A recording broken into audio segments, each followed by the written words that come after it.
สบายดีพุ่นสบายดีสาวน้อยกินข้าวแรงกับหยังยังบ่มีหยังกินไม่เฒ่าเมื่อแล้วบ่ไม่เฒ่าคำไม่เฒ่าเราก็บ่อยู่แล้วล่ะเสียหญ้าบ่ไม่เฒ่าพูดนานพักยังอะน่ะคืองามแท้ไผตู้บ่น่ะอืมการเดิมอูมันเนอมากันหน้าเด็กแม่มาน้อยมาหวานมาน้อยมาแล้วพูดไปแล้วจูดไป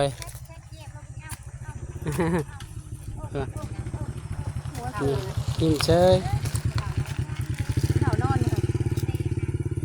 ห่อนเนาะเพิ่นนอนอยู่นี่แต่คืนนี่บ่มาเช้านี้